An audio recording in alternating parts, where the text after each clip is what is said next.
Welcome, everyone, to another exciting episode of Saddle Up. I am Cactus J, your host for tonight, and with me, as always, is Gene, the singing, thinning cowboy. Hey, what's up? Hey, how's it going, man? Good. Looking pretty good lately. Yeah, Actually, I'm putting myself on your diet, man. You've really inspired me on that. So yeah, we'll do the 8 hour window. that's what I'm doing. My daughters think I'm crazy, and they're giving me all these ideas. No, you got to do this. We got like, okay, this dude lost like 23 pounds in like a month's time or less. So I'm gonna go with that and see how that works. Yeah, it's actually a month and a half, 6 weeks. So, Well, I got to play it down a little too. yeah, I know. Okay, and with us is Longhorn Lance from the Horror Returns. Lance, how's it going? Oh, it's going great. Going great, guys. I appreciate you letting me stop and water my horses and hop into the whorehouse there. We won't charge you too much. couple Yeah, we're only going to rounds. charge you a Horror Returns T-shirt. That's all we're going to charge you. I'll And take that deal. I'll buy that for $1. yeah. Oh man, and we got a very special guest tonight, Patrick Lear. Patrick, I know you've been on the show before, and I can't remember if I had a cowboy name or a western name for you. There was, but honestly, I can't remember what it was. All right, well then here's your opportunity to make your own. What do you want to be called? I have no idea. How about Pistol Pat? There you go. That'll yeah, work. there you go. Pat the Duke. That'll work too. Yep. All right. Gene, you got any news for us? Yeah, Brian, Bad Brian, posted on the Facebook page. There's a new movie coming out called The Wind. It's a supernatural thriller set in the western frontier of the late 1800s. And The Wind stars Caitlin Gerard. Says she's from Insidious the Last Key. And she plays the part of a plainswoman driven mad by the harshness and isolation of the untamed land. The film is directed by Emma Tammy with a release date of 4/5 VOD and limited theatrical release. Now, did you get a chance to see the trailer on this? I didn't get a chance to watch that. It looks pretty good. I mean, I'm definitely interested. Again, it's another horror themed western. That sounds awesome. Right up our alley for the Horror Returns for sure. Yeah, Patrick or Lance, did you guys see it? No, but I'm definitely intrigued. I'm actually on the IMDb page right now. It looks pretty interesting. Yeah. Yeah, I'll definitely check it out. I mean, and then I know we mentioned The Kid start with Chris Pratt and Vincent D'Onofrio and who else? Daniel Hain, something like that. Who else is in it, Patrick? Is it Jason Clarke? Oh. I'm actually that's playing in my town. I didn't think it was gonna have a big theatrical release, so I'm gonna go watch that on Tuesday night. Yeah. Oh, cool. Or maybe Wednesday, Yeah, but I want to check it out too. It'll be interesting to see. They ought to just call him the sleepy-eyed kid. Now I don't really think. I think he's playing Billy, but the movie's not really about him. I guess it's about another kid revolving around a story or something. But we'll find out. All right. Well, I know we got some feedback, Gene. What do you got? Yes, we got one that was on the face, or it was actually, I believe it was through Podbean, and it's from all the way from the land of fish and chips. All right. Yeah, he's from England area, Adam Falkingham. All right. And he says it's a first time watch for me, at least that I can remember. And he's talking about the man who shot Liberty Valance. Nice. It says I may have watched it when I was a kid. My grandfather was a John Wayne guy. Great film, great story, great performances, great Western. I also popped up when I heard Link Appleyard speak, Andy Devine's character. He was the voice of Friar Tuck in Disney's Robin Hood. I effing love that film. And then he says, anyhow, good job once again, guys. Keep up the good work. And we're sorry, Adam, for getting this so late. We appreciate any feedback you give, and everybody else too. Oh man, thanks, Adam. Definitely appreciate that. All right. So tonight's show is going to be about the Man with No Name trilogy, or also known as the Dollars trilogy. So let's. I'm going to give you some trivia on the first movie. We'll go into that, and then we'll go into trivia and go into each movie. For the first one, A Fistful of Dollars. Director Sergio Leone, or is it Leone, depending on what part of the country you come from. Also known for the sequels, a few dollars more, and The Good, the Bad, and the Ugly. Very famous for those movies. Sergio's last directing credit was a documentary, The King of Ads. We lost Sergio in 1989 at the age of 60. Oh, Wow, that's no. pretty young. Yeah, Yeah, I believe he really. died of a heart attack, if I remember correctly. Wow. The writing credit. I mean, there's a menagerie of folks. We have Adriano Bolzani. We have Mark Lau. That name stands out from the others. I think he had to do with the English translation. Yeah. You have Victor Andres, Cantina, and Sergio Leone, or Sergio Leone. Mark Lowell. Mark Lau. Like, who the hell is Mark Lau? Are you sure it's not Mark Lowell? Yeah. This guy doesn't have enough vowels. Come on, Mark. All right. Get with it. All right, stars. Clint Eastwood as the Man with No Name. Gian Maria Volante as Raymond Rojo, or Red Raymond. Marion Koch as Marisol. All right. We got let's see, he's got some trivia on this. When Clint Eastwood arrived on the set, he was struck by how little the Italian crew and writers knew about American Western.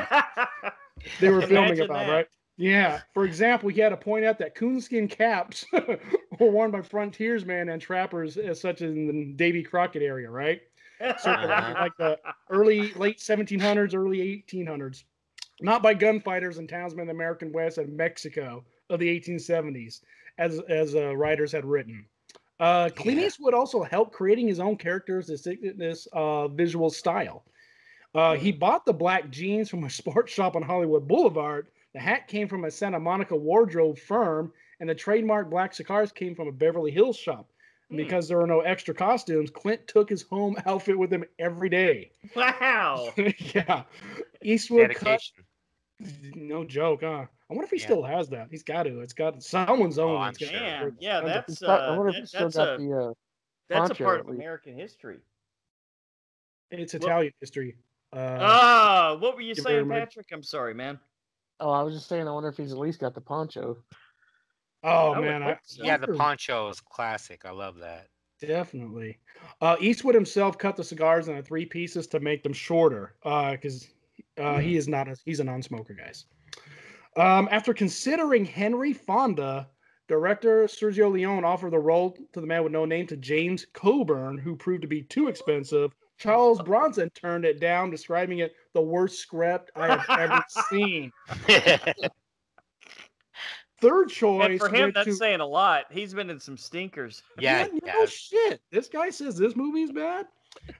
Third choice was Richard Harrison, also declined the role, but pointed Leone to the direction of the Rawhide co-star Eric Fleming, who turned it down, but suggested his co-star Clint Eastwood for the part. The rest, as they say, is history. Oh, Wow, that's a lot of fucking people to turn down yes, this it movie. is. Shit. Jeez. Now we say, we say that, but these movies have been iconic without Clint Eastwood. Think about I it. think Henry Henry Fonda? Fonda could have No. done it. Yeah, but I don't think it would have been as good. No, No, it Clint wouldn't have been. Eastwood. Yeah, Well, Clint Nate- Eastwood's career wouldn't have gone where it's gone without these. That's for damn sure. yeah, is. definitely. And did you guys know what the original title of the movie was, Patrick? Something in Italian. Un fistful of dollars. The Magnificent Stranger. What? Yeah, and actually, Clint Eastwood did. That was up to the last minute. He didn't even know they changed the movie to my God. Fistful of Dollars until after the movie had come out. You know, that's the Well, when did the Magnificent Stranger. When did the Magnificent Seven come out? I don't know, but Is you that know before what? Or after? Because that's kind of Yeah. weird. Yeah, I think Yeah, it's did good that- that they went with Fistful of Dollars. You know, Right. interesting enough, this movie was kind of loosely based on Yojimbo, which was I think written and directed by Kurosawa, who did The Magnificent Are Seven. you serious? I believe so. Yeah, yeah. Hmm. All right, Well, so I'm just let's wondering if they get got into the this. idea I wonder if they got the cast of Magnificent Seven the idea for all the people that turned this one down. No shit. There's what, two of them in there already, right? Yeah. Charles Bronson, Yeah. James Coburn. The first Magnificent Seven was 1960. And Oh, this okay. one that says was it was filmed before. in 64. Yeah, So this is 60. This is definitely after. So Sergio Leone sure loves his Kurosawa, doesn't he? I guess so, man. All right. Wow. All right, let's dive into this. All right. Let's Patrick, what do you have to say about A Fist Full of Dollars? Well, honestly, I was not super loving this movie. I mean, it's okay, but Mhm. I'm pretty sure Clint Eastwood's the only person in the entire movie that spoke English. Yes, definitely. Yeah, It was- definitely. the sound editing was terrible. Granted, I know the time period and all that, and it was probably really low budget and all that stuff. That being said, I mean, it is kind of a classic. I mean, the story itself's not horrible, but man, like just some of the acting is really bad. Mhm. And I was like, especially I thought the little kid at one point in time, the little kid mumbled something, and I don't know what he was actually saying, but whenever the voiceover comes over, it's nothing like what his mouth was doing. So, A little bit of dubbing, huh? I think sometimes Oh, his yeah. mouth was even closed at the time. right, Yeah. yeah. Yeah. It You was really got to bad. give him a little Wow. leeway on that, little attitude. Right. So, I mean, it was almost to the point that it's almost so bad it's good, kind of cheese to it.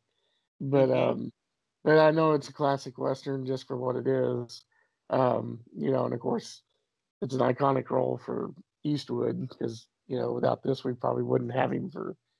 He wouldn't have went on to become what he was most likely. So it's kind of just. But as a movie itself, I just thought it was okay. Yeah. Any scenes that stuck out for you? Anything you like? Mostly there at the end. Like when they're shooting up the like because he turns, when Ramon and them are all shooting up the other guys coming out of the house, the other family or whatnot. Yeah. And I don't know what the hell they were thinking. It's like, oh, let's just go out there so we can get shot.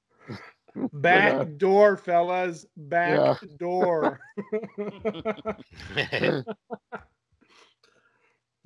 But yeah, overall, it was just kind. It was kind of a weird movie, but just and I also thought it was kind of funny that the way they kind of teased Clint Eastwood's character at the beginning when they first meet him, were all like guns at him and stuff. Oh yeah. Funny. He was all like nonchalant about it, right? I mean, he was like, yeah.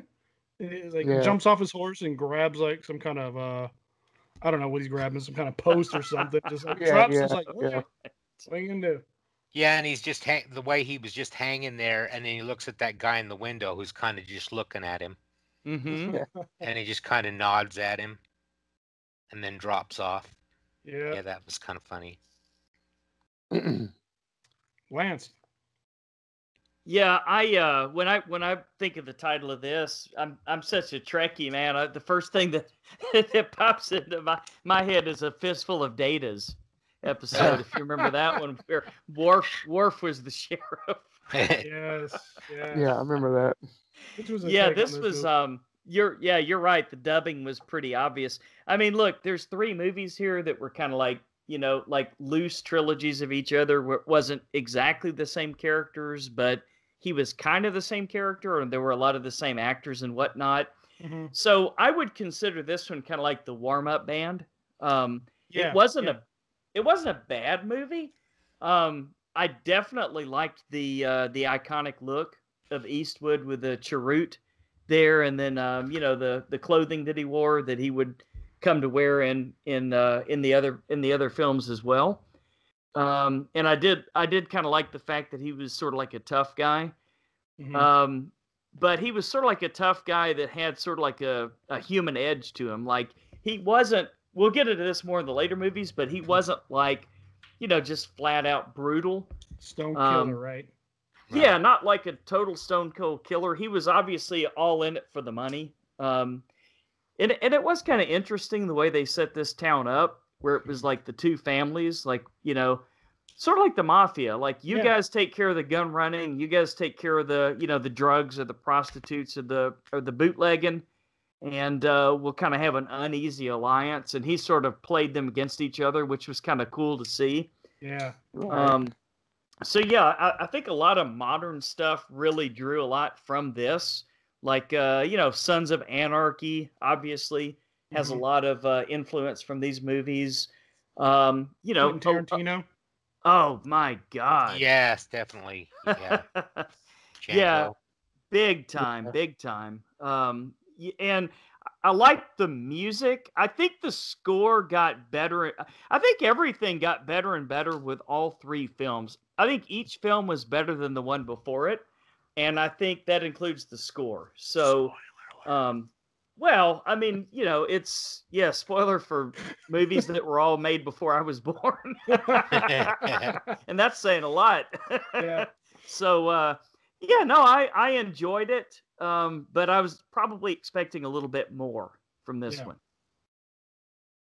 Gene. Okay, I saw this movie a few months ago with my mother and my sister before this time, and I think what made me like it back then when I saw it was just seeing it with them. Mm-hmm. And in the theater and everything. And Clint Eastwood was definitely, in my opinion, the best part of this movie.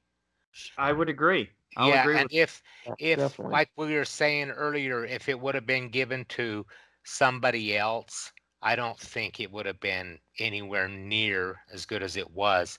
And I agree about the dubbing. It wasn't the best, and all the other acting wasn't really the greatest either. But yeah, I liked it okay. I liked it a lot when I saw it in the theater. Mm-hmm. Any scenes that stuck out for you, Gene? The scene that I remember the most is when them guys start shooting at his horse and he's riding down the road and he catches onto that deal and his horse goes out from under him and he kind of the Baxter group, the Baxter bullies there, right? Yes, and he's hanging there and he looks Right. at that guy in the window and then kind of nods to him and then drops off. That's what I remember the most. And then also I remember a scene with some big barrels. I don't remember exactly what he was doing with it, blowing the place up. I think dynamite. They had him captured and they were tortured. Yeah, and it was like in a whiskey. They were like giant whiskey barrels. Yeah. Oh wow. And I remember that scene.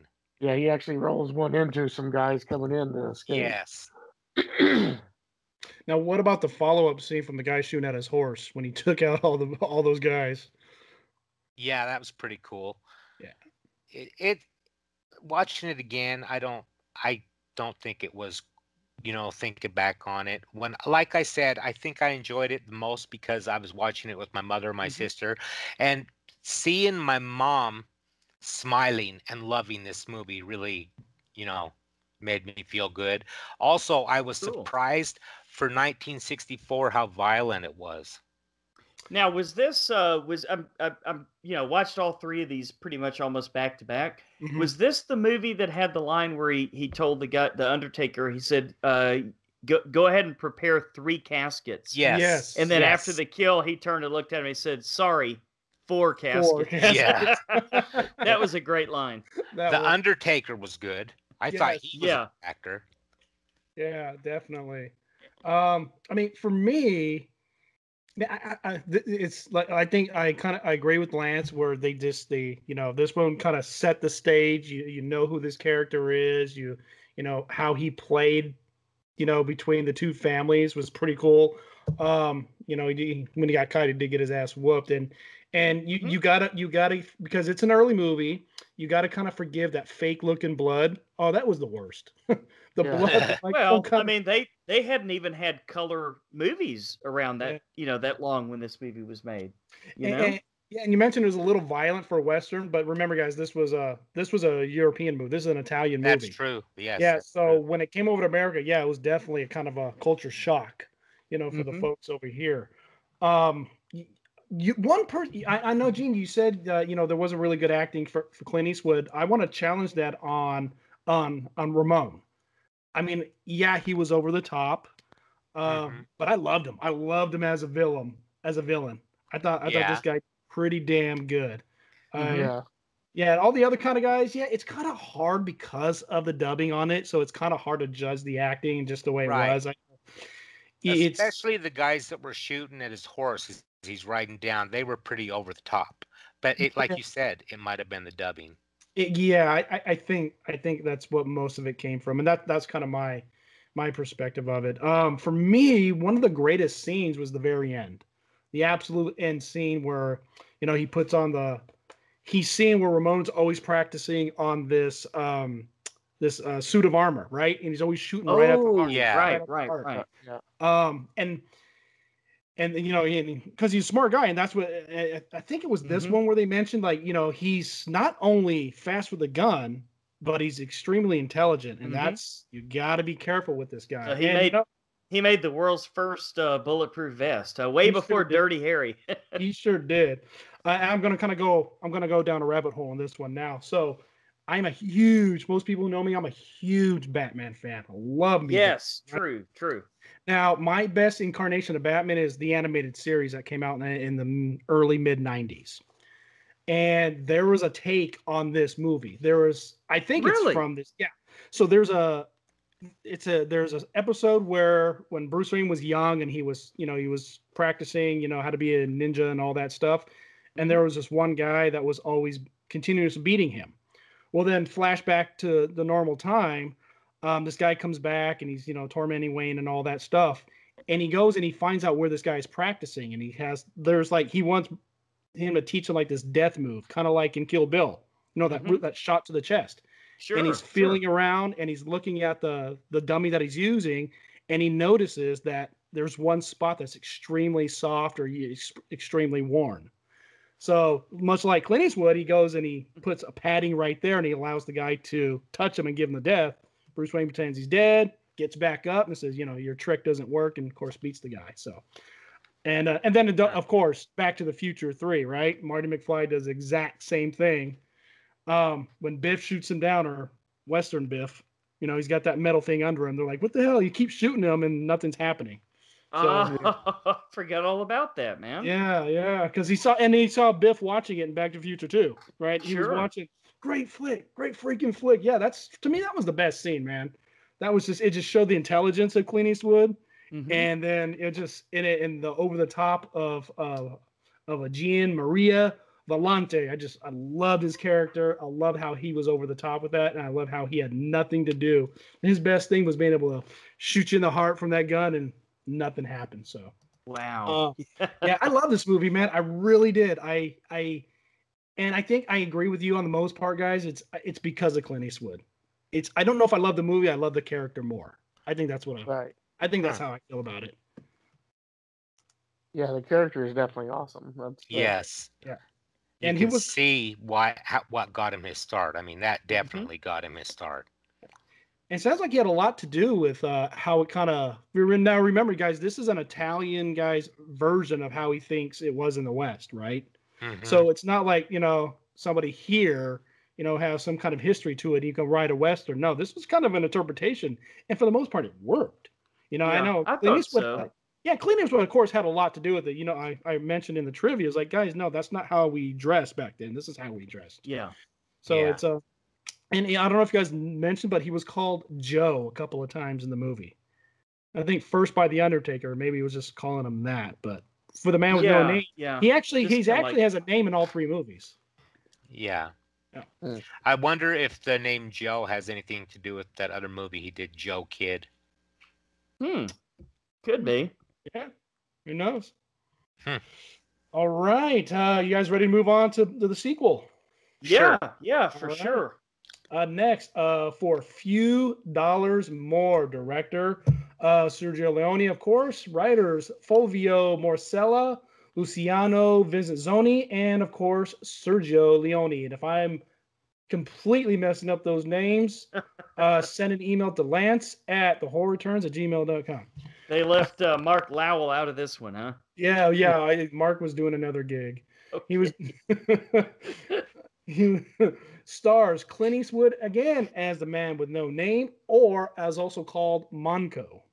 Monco. Okay, Monco. I don't Now, remember hearing that, but I'll take your word for it. yeah, Gian Maria Volante is back as the main villain, but he is El Indio, or the Indian. Okay. Mario Brega as Nino is back. He was actually the bigger guy in the first one. He's back in here playing a different part. And of course, we get the wonderful Lee Van Cleef as Colonel Douglas Mortimer. Now we're talking. Now we're getting into it. All right. Sergio Leone broke many 1960 Hollywood rules with this film, although he did not know it at the time. Among them were showing the shooter and the victim in the same shot, a horse being gunned down, marijuana use, and a rape scene. Somebody mentioned earlier that this was a little violent, a little over the top. Well, you know, they didn't really know what they were doing for American standards. Okay. Lee Van Cleef claimed to be faster on the draw than Clint Eastwood. He took 3 frames of film, 1/8 of a second, to draw, cock, and fire.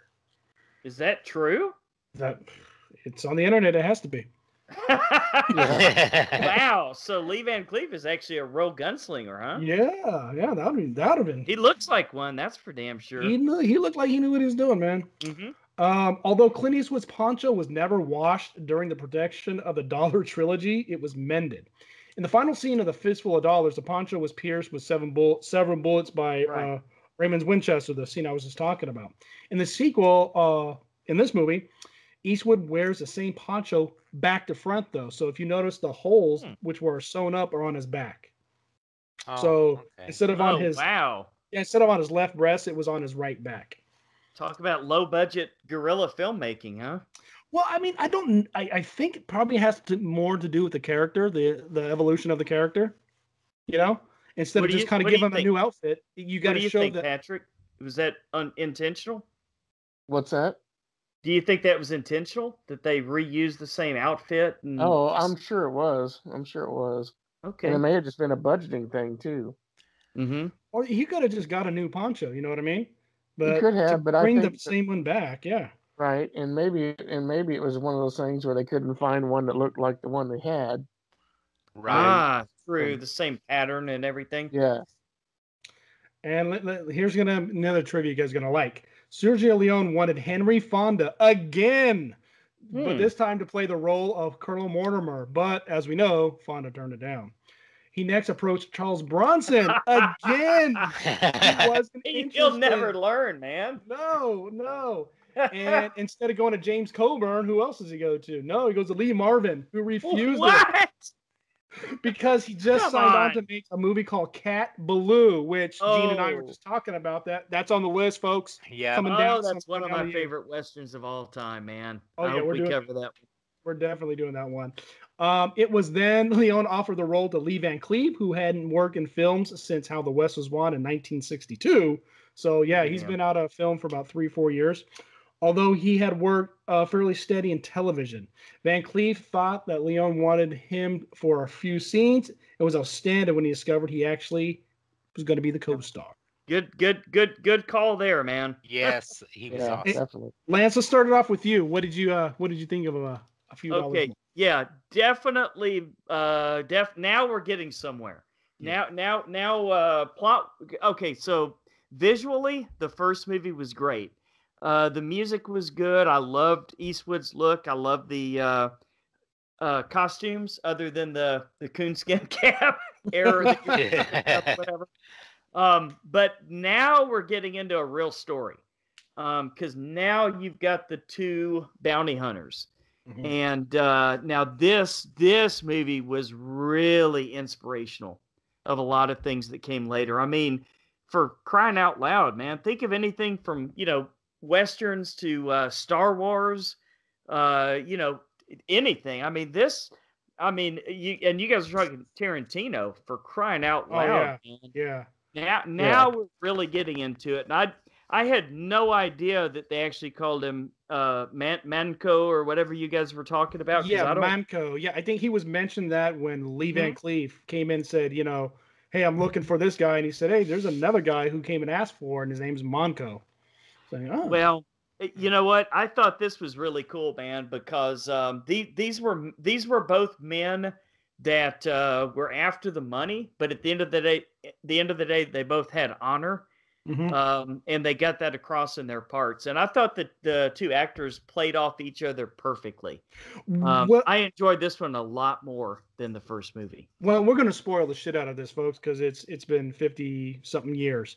Come to find out that Mortimer Lee Van Cleef was not in it for the money. Mm-hmm.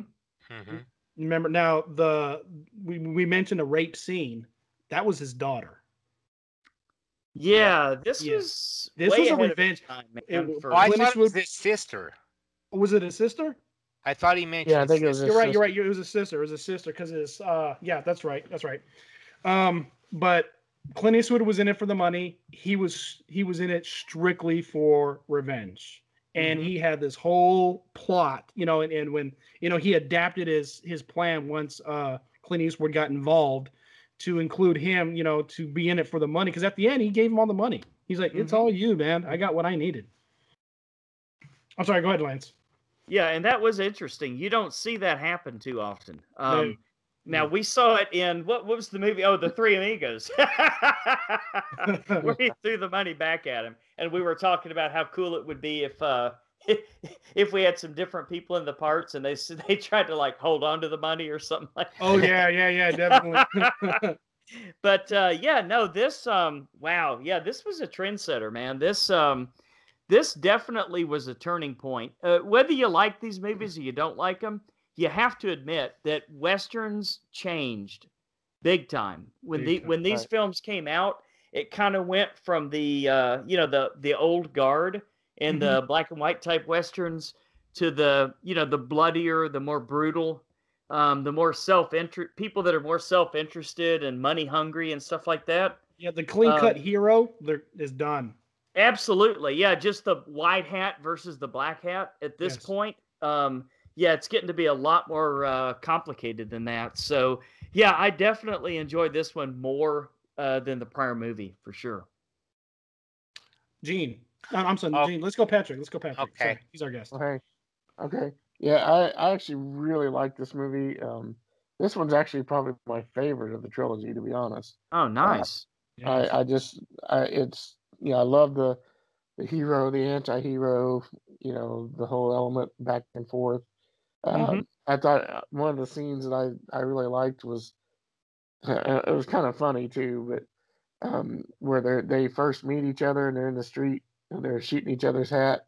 Yes. Yes. Damn good scene. And the reason I was saying it was funny because it wasn't really necessarily meant to be funny, and back then it probably wasn't, but to me now it is.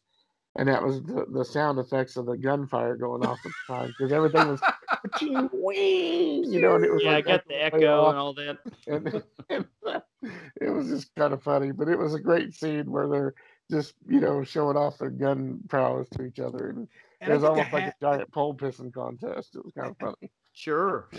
And I think the hat even had a sound effect as it fell to the ground. Yes, it did. I was like, really? and then later when they're sitting there at the table each other, their hats are on the table and there's no holes in them whatsoever. Yeah, I noticed that too. Yeah.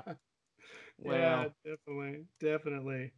But yeah, this was a great movie to me, and of course Lee Van Cleef to me will always be Houck. So because that's what I know him as.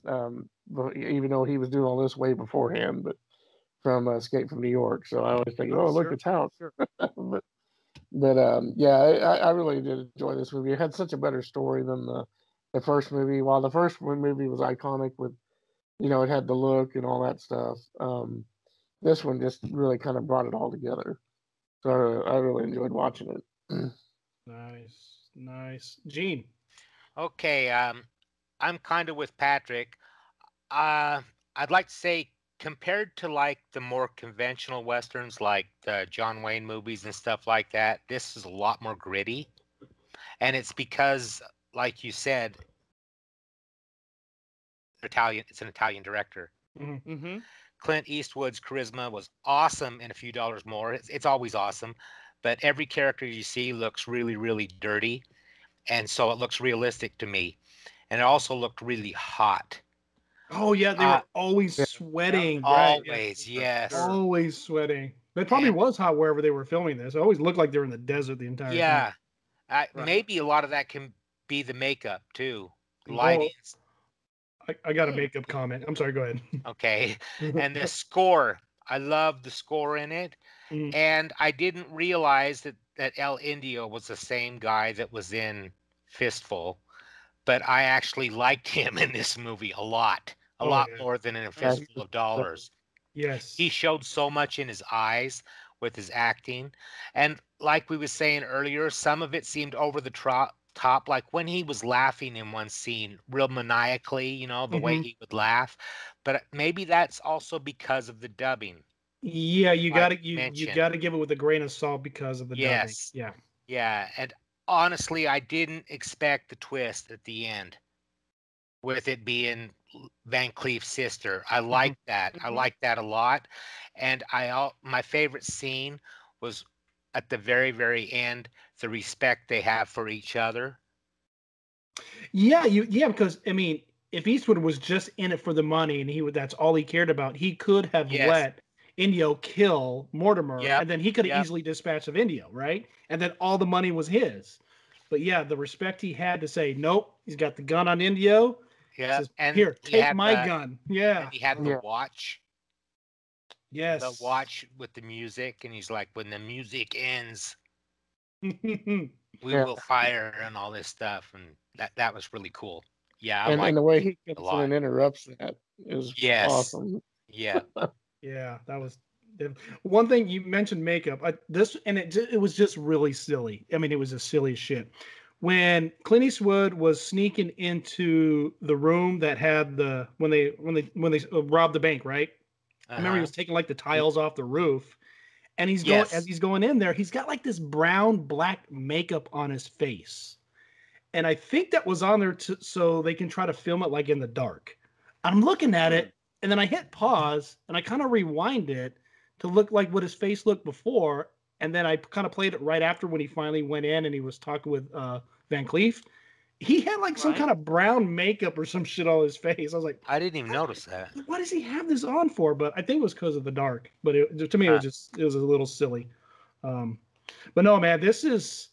Oh man, I'm gonna throw a Star Wars comment out there. It's like Star Wars came out, blew everybody away, good movie, and then the sequel comes up and it just stepped it up 2 4 notches, man. Ah. Yeah, Okay. yeah. Same Yeah. Yeah. thing, Yeah. same thing. I mean, Star Wars set the pace. Hmm. Fistful set the pace. This came out and just I fucking loved it. You said you know Lee Van Cleef as the dude from Escape, right? Yeah. This is who I know him as. This Right. Yeah, me it's too. not even Angel Eyes from Good, Bad, and Ugly. It's Hmm. fucking Mortimer from Hmm. here. Kind of had a Right. Sherlock Holmes look to him or something like that. Um, but yeah, no, this is definitely much better than the first movie. I love the way you guys someone mentioned the way they acted off each other. Um, Yep, they were awesome uh, together.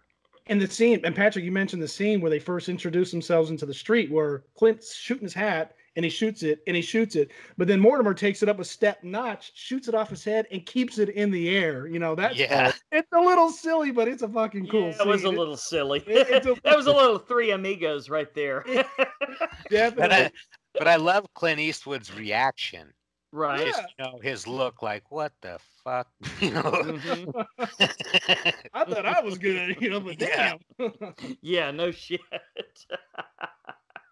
Yeah. I think this movie definitely represents. You can see where Sergio, as a filmmaker, Hmm. advanced. You know, I mean, he took a big giant step forward with this movie. I think Yep. from where he Yeah. was before. So Definitely good. And I like and Gene, you mentioned it.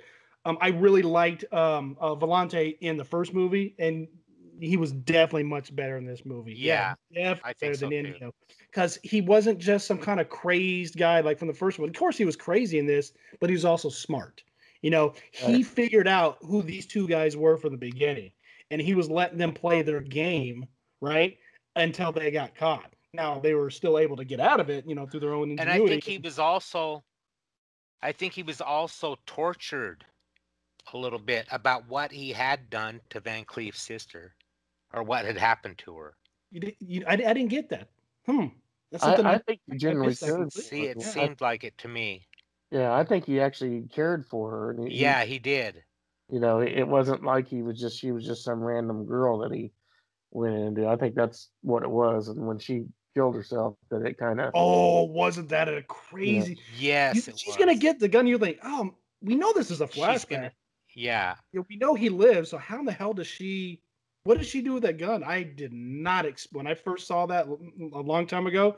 I did not expect her to shoot herself. That No. really blew me away. Yeah. Yeah, and her. it was a Pretty pretty rough. deep, Yeah. really. Rough movie, huh? When you It think was a about it. rough movie. For It the was time. gritty. Yeah, it was just. It's.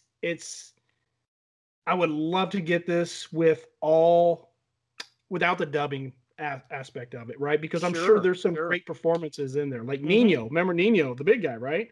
Mm-hmm. I mean, I would love to see Yeah. that actor's actual reaction and all that. So yeah, I mean, it does. The dubbing does hinder it a little bit, but not enough to where you're like, yeah, it's unwatchable, right? I It doesn't think even that's come close. kind of the charm behind it for me. That's a Is good the point. dubbing. Yeah. That's kind of what I like about it. I Okay. wouldn't want to read it. I like the way it is, you know. Yeah. Huh. I don't know if I ever want these to be remade. I don't think Yeah, I I would. don't think so. There are some things out there that you leave it alone. You Maybe you could absolutely leave it alone. expand on it. Well, and the thing is, I mean, just try and replace Clint Eastwood alone Yeah. would be next to impossible. What in are they my going to do? Get his son? Get his son to yeah, do it. right. Well, But then you still got to replace Lee Van Cleef, and then you're like, Yeah. you know, N- it's just too iconic. Now, would you be okay if they went the James Bond route and just continue the story? You know, you're gonna have to get new actors or whatever. yeah, but a new man with no name, huh? I would And I would prefer that over a remake for sure. Yeah, definitely. And Okay. I definitely want to get into the man with no name. Is he the same character? I've you have a got bunch. guys. I've got an idea. Uh-oh. I just thought of someone that would be perfect. Who's that? Dane You- DeHaan? If you say Dane DeHaan, Gene, you hit it. son of a- Gene, you nailed it. fall for it every time. This cocksucker. All right. Any more on this movie? No. Yeah, definitely. You guys are listening, go watch this movie. Yeah. Even if you can't get past the fistful, definitely watch this movie. You got to. Okay, For moving a few dollars on. more. Yeah, Okay. Moving on to The Good, the Bad, and the Ugly. This was directed also by Sergio Leone. It's written by Luciano Vincenzo, or excuse me, I'm not good with this, Vincenzoni and Sergio I Leone. thought it was written by Mario and Luigi. Come Yeah. on. And it stars Clint Eastwood as the man with no name, Lee Van Cleef as Sentenza, Angel Eyes, and Rada Rasimov as Maria, and Eli Wallach as Tuco. Okay, in the gun store, everything that Eli Wallach does with the guns is completely unscripted. Huh. Eli Wallach knew a little bit about guns, so he was instructed to do whatever he wanted. And most of Enzo Petito's bemused reactions throughout the scene are genuine. The scene where Tuco shoves the open close sign in his mouth was also Wallach's idea. Wow. And Okay. this is amazing to me. Orson Welles warned Sergio Leone not to make this movie on the grounds that Civil War pictures were box office poison. What do you think of that? Good call. Yeah, really. I don't know. This comes from the guy, one of the Wow. greatest movies of all time, though. I mean, Yeah. you can't win them all. Huh. Eli Wallach claims that Sergio Leone decided that Tuco would carry his pistol on a lanyard and stuck in his belt rather than a holster because Wallach told him he always had trouble putting a pistol in a holster without looking at it. You know what? We read comments like that similar when we were doing the Magnificent Seven. Same thing. Right, They said because right. he kept looking down to put his gun in his holster. Yeah. And him being a gunslinger, he shouldn't be doing that. But the actor himself just couldn't do it. Right. I don't think I'd be able to do it.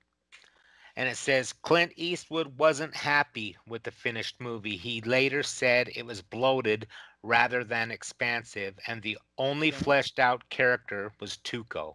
Hmm. Oh, we're gonna get into that, I guess, huh? Interesting.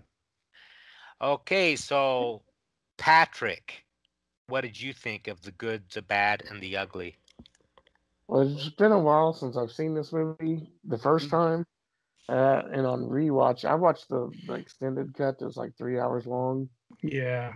and I would at that point I was agreeing with Clint Eastwood, but I do love this movie. It's a great movie. Tuco is such a great character. He was by far my favorite character in the whole movie. I did feel like they could have cut some of it down a little bit. Now, granted, it's been a long time since I've seen the original theatrical Mm-hmm. release, so I don't remember, Right. like what parts were there. But I know, like when I watched, like the scene where they're traipsing through the desert could have been cut a lot shorter. Yeah. Yeah. A lot of It's just scenery things that could have cut out. Yeah. right, agree with you. and I felt disagree. like I disagree. really, Yeah, Yeah? no, I but think every minute in this movie was put to good use. I huh, really do. I kind of feel the same, especially like at the end scene. That frickin' took forever, that gunfight. Oh, I yes, loved it. I mean, Yeah, I it didn't mind took that. I didn't mind forever that though. either. Yeah, I yeah, actually kind of liked the gunfight at the end. The Yeah. I right, excitement. liked it, Yeah. but I yeah. was kept thinking, "God, when's he gonna do it? When's he gonna do it?" Right. Man. It did drag. I mean, they could have just, cut a few seconds out of it or something just to get it on. But it's the same way with the other thing I felt. I mean, and I understand what they were trying to do, but the scenes where they kept messing with the soldiers from the Sure. Civil Yeah. War, because we get the scene where he goes and the guy's laying on the bed dying and he comforts him. And then later on their way to the graveyard, we almost have the exact same scene over just with a different guy. And I Uh-huh. felt like we could have maybe cut one of those out Yeah. Yeah. I agree with you on because that. we didn't really need it. Yep. It's little things like that. But other than that, I mean, the overall movie, it's a great movie. It's fun. There's a lot of cool stuff going on. I would have liked to have seen Angel Eyes maybe fleshed out a little bit more because he just sort of pops in and out. We don't really get a lot of character building on him except for Hmm. that first time we see him. Yep. So maybe would like to see a little bit more of that. But I mean, this one's definitely got a lot of classic cliches and things like that going on with it too. He was really a bad guy in this one too. Oh yeah, A lot more than in A Few Dollars. Well, in A Few Dollars More, he wasn't really a bad guy, but in this one, yeah, he Yeah. was really a bad dude. yeah, he was Yeah. pretty brutal in a couple of Hmm. scenes. Okay, Lance, what did you think of The Good, the Bad, and the Ugly? This one, in my, at least to my way of thinking, this one is the masterpiece of the three. Hmm.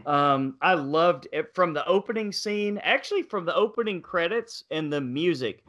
This score and the soundtrack is so fucking iconic. Yes, yeah. Yes. Yeah. Um, This is where it comes from. The music comes from this movie. You know what? And not only that main score, but this like the Civil War scenes and the real patriotic but kind of like sad, morose Yes. music that they were playing in those scenes. I absolutely loved the way they introduced Lee Van Cleef's character. As a matter of fact, he was so rotten, so greedy, and so evil Hmm. that I was laughing at it. It was like, oh my God, are they really going to go there? So Yeah. he's honestly, this guy's offering him a bribe of twice what the guy who sent him to kill him to not kill him. So he kills the guy, and I'm thinking, okay, he's going to do the honorable thing because he follows through on everything he says he's going to do. He follows through. Yeah. That was Yep. his thing. Okay, that's cool. He killed the guy because he was paid $500 to kill him. He's going to leave that $1,000 on the table. He fucking grabs the $1,000, shoots the guy's son for good measure. Jeez. It's a miracle he didn't rape and bugger, the wife and the young son. Leaves the house, takes the other guy the news that he killed the guy he sent him to kill. He said, "Oh, by the way, like a Columbo type moment where he turned around and then turned back and said, "Oh, by the way, he gave me $1,000. I'm pretty sure he was paying it so I would kill you." Yeah. Wow. Oh man, I was hooked. Just from that part, I was completely hooked. And the way they made Clint Eastwood, I mean, yeah, he was quote unquote the good, but this little scam that he was running and then he left his friend out in the desert, he wasn't all good either. No.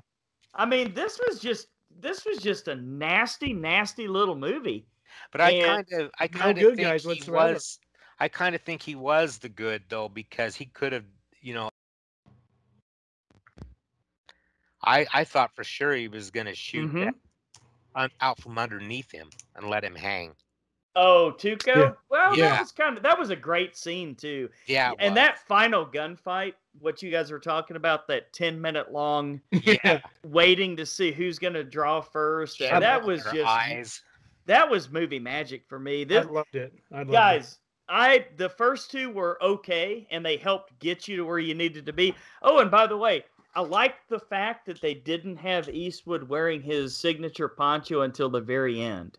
But you Mhm. see, and I want to get into that. I want to get into timing Yeah, and everything. by all means, Yeah. dude. Okay, so these movies kind of play in reverse, which is odd. So in the Fistful of Dollars, there was a tombstone that had the year 1873. You know, almost 10 years after the Civil War. And for a few dollars more, there's a newspaper, I believe it said 1872. Oh, and you know what? In the first movie, it was like this. They had stolen all the stagecoaches and the machine gun and everything from the soldiers. So it was like after the war, right? It was after. Now, Good and Bad and Ugly is during the Civil During War, the Yes, teeth right. of which the is in the Civil Yeah. War. 1860s. So this is Okay. clearly a good 10 years or less Right. before A Fistful of Dollars. So you see him Oh man, gathering his items. That's going to be iconic. But here's the flip Mhm. side. In Fistful, he gets his poncho shot. In the second movie, which is supposed to be a year before, you can see it's Okay. mended from the other one. So I really think he is Marty McFly. So I never thought about that. And Yeah. that's why the third Back to the Future movie was a Western. exactly. Mind It all blown, ties in. dude. It all Oh, ties wow. in. So Good, Bad, and Ugly is Wow. definitely a prequel. Now, is it the first prequel? Maybe think it's it's just the Mandela effect. Oh man, Or maybe Yeah, he was the drinking. Mandela effect is Clint Eastwood was never in The Good, the Bad, and the Ugly. It was Charles Bronson. Oh my God! Or maybe we were just drinking ayahuasca, Gene. Yeah, maybe that's it. is it my turn or your turn, Gene? Oh, okay. Okay, I like how at the very beginning of this movie, it probably took 10, 15 minutes before anyone even said a word. Yes. The dialogue's very minimal at the very beginning of the movie, but you still know what's going on. Mm-hmm. And for as old as this movie is, it doesn't look old because the filmmaking was awesome with some of the long shots and stuff like that. Mhm. And what Lance was saying about the score was really good, and I liked the vocals in the background of the score. Oh yeah. The grunting, all that stuff you hear along with the music. And we haven't said enough about Eli Wallach in this role. No. Oh He yeah. was fantastic in this movie. Yes.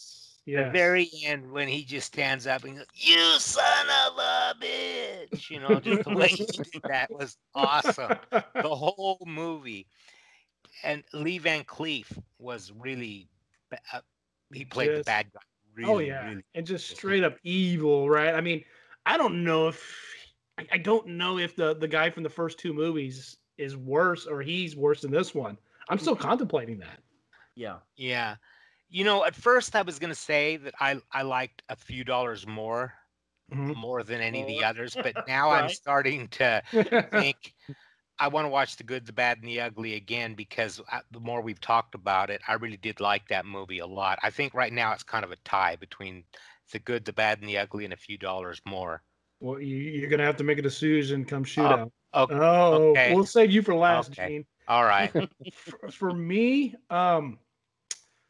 ooh, I mean, It's tough. it's a great movie. Man. It's a solid movie. It's a solid movie. Right. I don't think I'm gonna put it above a few dollars. I don't know. I got to talk it through with you guys. Sure. Now, there's no really good guys in here. Clint Eastwood has a sliver of it. Now, but this is supposed to be the Clint Eastwood prior to the other two movies, right? But you would think this would be the one after because of, everything he went through. But clearly, it's prior to before. Eli Wallach definitely takes center stage in this movie. Oh, yeah. And that's kind of one of the issues I have with, and I think I kind of agree with Clint Eastwood, is there definitely was no fleshing out of his character. And granted, you don't need that much from him, but he sort of took a back seat in this movie, and which it's not a bad. The only thing the reason I don't say it's a complete bad thing is because of the performance by Eli Wallach.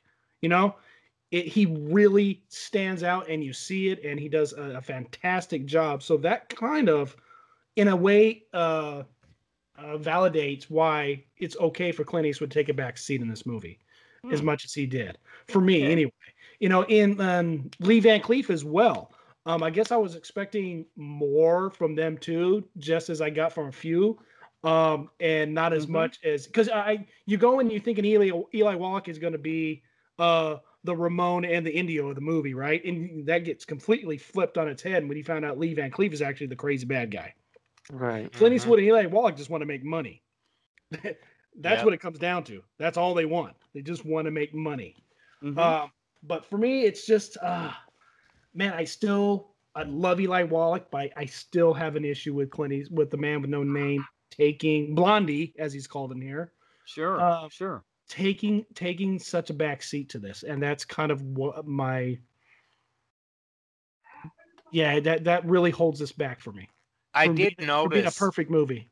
I did notice in this The Good, the Bad, and the Ugly, Clint Eastwood didn't look as rough as in the other movies. So maybe that was intentional because he was supposed to be younger. Younger? Yeah, exactly. Yeah, Well, yeah, that's possible. possible. He sure looked rough after he was walking through the desert. Yeah, that makeup was pretty darn good, actually. Yeah. His The face makeup looked did pretty get better. bad. The blood did get better. The blood actually looked more real Right. than it did the first movie. Granted, everything they stepped up their game, and all the special effects and the sounding effects didn't go anywhere. But you got to take it from what it is for the '60s. Sure. But Well, and there's something about those old sound effects. I mean, yeah, they sound kind of cheesy to us, but if you really stop and think about it, those are the classic sound effects.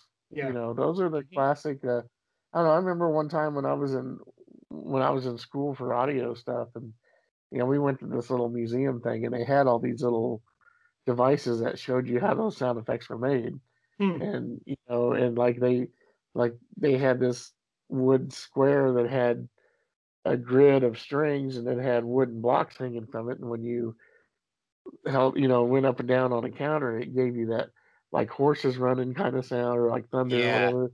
Just these little different, like the horses with that clap clap. And of course, my favorite is the sound when guys punch each other is hilarious to me. It's just yeah. snaps. It snaps, right? Yeah. You remember those like little paper snaps you got in a little box, you throw them on the ground and Oh, pow, of course, yeah. of course. That's what I kept thinking every time they kept hitting each other. I was like, who's behind the microphone throwing those on the ground? And But what it is they had all these little weird like wood devices and all these little things, and that's what they were doing. And somebody would stand there, and whenever it was ready, they'd run that tool or whatever together and make that noise. So that's kind of. So I agree. The sound effects are definitely kind of cheesy, but it just having that knowledge and realizing that these are those throwback sounds, I thought that was kind of cool too. So Yeah, and I put that in the same category as the dubbing, right? You just got to kind of take it for what it is. Sure. Exactly. Yeah, it does for me. It doesn't really take that much away from the movies. It really doesn't, because it's such a great. They're such great stories. You get such great performances out of all of these guys, whether it was in their original language and then whoever's dubbing their voice, and some of them are dubbing their own voice, but whoever's doing it as well is, I guess, they're playing off to what they're doing on the screen. So yeah, but that didn't really take me out of the movie that much. Right. And So these are the original spaghetti westerns. You know, There's been some before here, but this is the were one that they? brought it to Because that's what I national was wondering. attention. Because I didn't know if I couldn't remember if Fistful of Dollars was his first or not. But I know that these are the ones most famous out Yeah, of all. this is the first. These are the ones that brought national attention to him. Right. Yeah. Patrick, when you were working those sound effects, did you guys have coconut shells that you Yeah. banged together for the horse Well, hooves? because we didn't have a way of getting them over here. You know, so Not nice, Monty Python.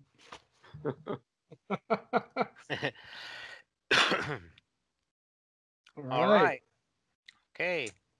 Draw. There we go. All right. Let's start with Patrick. Which is your favorite of the three? well, definitely for me, my favorite and the one, and this is just going back through the rewatch of them all because, like I said, it's been years since I've watched these. Yeah. I really enjoyed For a Few Dollars More probably the most. Okay. It was really engaging to me. I love the story of the two gunfighters, and I just really enjoyed it. The chemistry they had between them was great.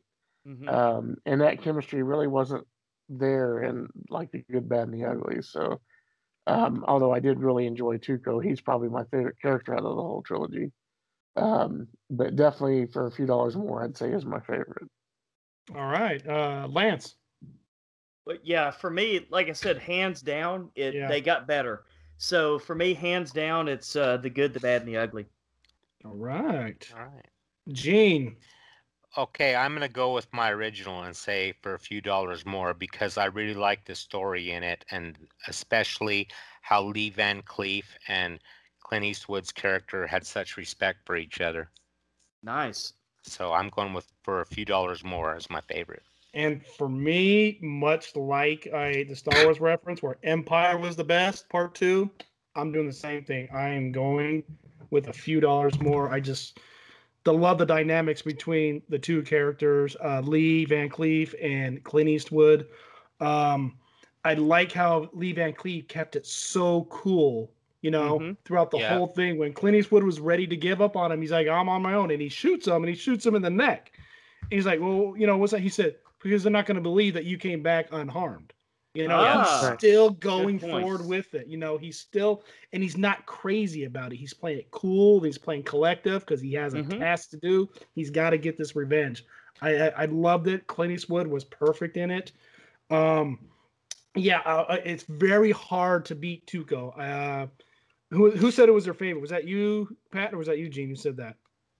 Tuco was Patrick said that Tuco was his favorite. Yeah, man, that's hard to argue. Yes. I mean, he really shined in this movie. A little too much for me because I really wanted more Clint Eastwood. But yeah, I got to go with A Few Dollars More. So, with 3 guns pointing at you, Lance, when this music ends, draw. All right, guys. So, Few Dollars More wins out the shootout. Fistful does not even get a bang in. Before we get off, Patrick, anything you want to promote? You want to talk about? No, not really. I mean, other than just all I've been doing is working for the government, so I don't really have a whole lot to working for the government. Hey, Pat, I know you. Next show is going to be Blazing Saddles commentary. Oh, by the way, folks, next show is Blazing Saddles commentary. I know you mentioned before you'd like to be on that. You still down for that? Oh, absolutely. All right. Sounds good. Very nice. Well, you boys have fun on that one because I'm going to be shooting it out at Six Flags over Texas. There you go. Right. There you go. All right, guys. Well, great show. Pat, Lance, thank you for coming on. And as we go out of here, Pat? I'll be your Huckleberry. All right. Nice.